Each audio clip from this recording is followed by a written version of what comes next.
So, playing around a little bit live. I want to show you um, really a really tactical insight.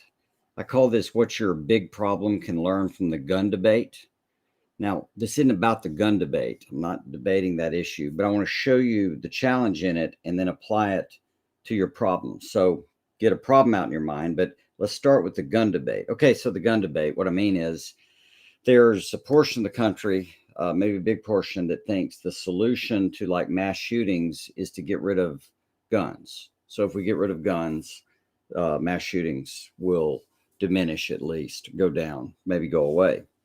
So what I want to share with you, kind of 4 points under this issue of single point causality. There's really no such thing. I mean, if there's a God, God can single point create stuff, but everything else is made by some combination of things.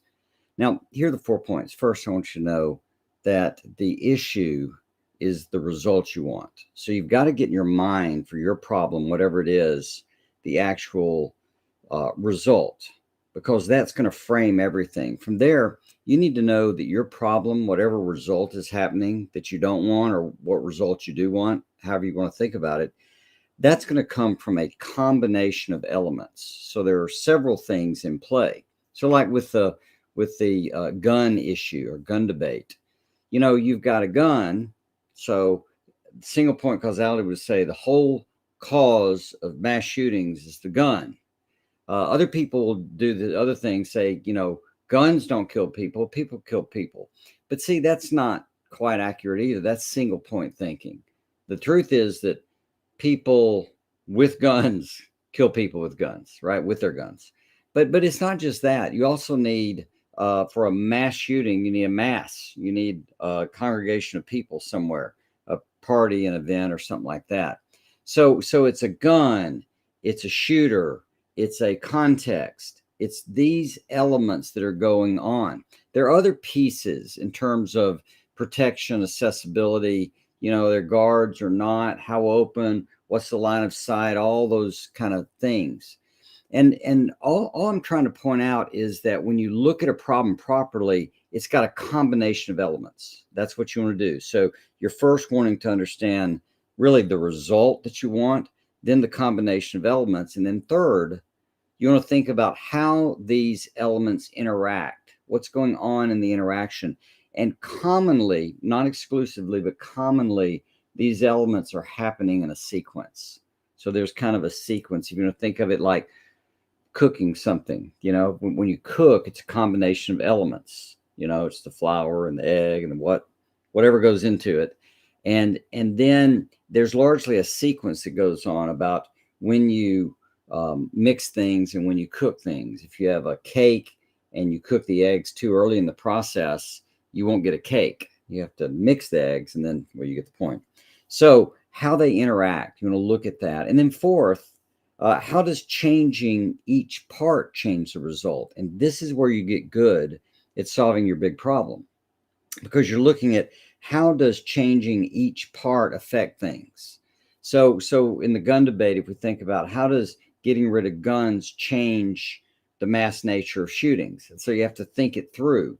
So it might turn into knives or drones or something else, or it might turn into it can affect, any of these elements can affect the outcome. So you can think, if it's not guns, it could be something else. But if it's not a mass, it could be a minor situation.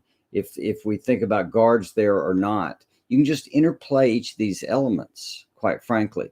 One of the challenges with guns, you take them out, but can you really control who all has guns and how they get them?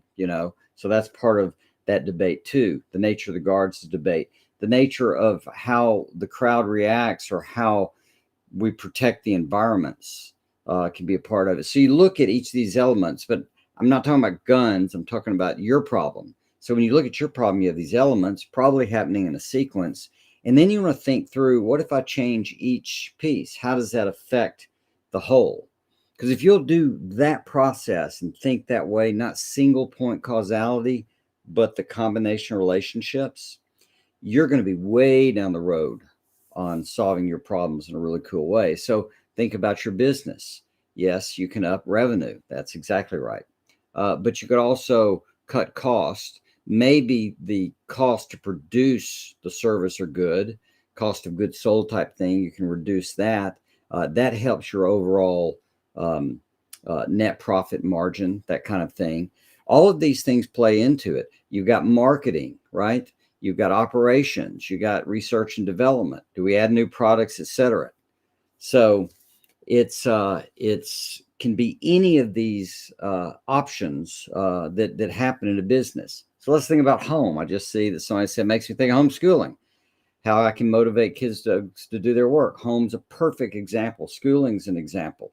So there you have different elements. You know, you've got the work, you've got the kid, you've got a time limit. You've got your ultimate goal. You need to figure out what's the result that you want for your child. It's that combination of elements and how they work in their own motivation. You've got a combination of what they want and what they need and where they are, and then the tool that you're using to teach them, the nature of the book. So the curriculum could be, if you change out the curriculum, how does that affect things? If you tapped into their motivation a little differently, how would that affect things? If you give them a time limit or do it a different time of day, how would that affect things? When you're going through this problem solving process, that's exactly how you want to think. I tell the story in the Enjoying Problems book of my mom, who used to make a cake called fruit cocktail cake. It was our favorite cake. And it was fruit cocktail and cake, and it had this buttery lemon, some kind of sauce on it. Well, this cake was in a flat pan, and it would always fall. And so it would always fall to the middle. And so all the stuff would pool to the middle. So that middle piece was like the ultimate piece of this cake because it's loaded with sugar and fat. Well, mother had in her mind single point causality. The problem was the cake would fall because we were running through the house stomping and making noise. So you had to always be careful and be quiet when the cake's cooking. Never worked. Years and years later, after we were gone, she figured out she was using like baking soda instead of baking powder, or some combination like that. She was using the wrong ingredient. And as a result, the cakes were falling. When she changed it out, the cakes didn't fall at all. We didn't mind. It wasn't a problem for us because if you define it properly, we just wanted that middle piece. But for her, she really wanted that cake to come out, to rise properly and not fall. If she had known to look at all the elements and the sequence and just think through trading out each one, see how it goes, you can figure out all kinds of things about your problems. Anyway, I wanted to lay this out live and see if it was helpful, and love to hear your comments under this video.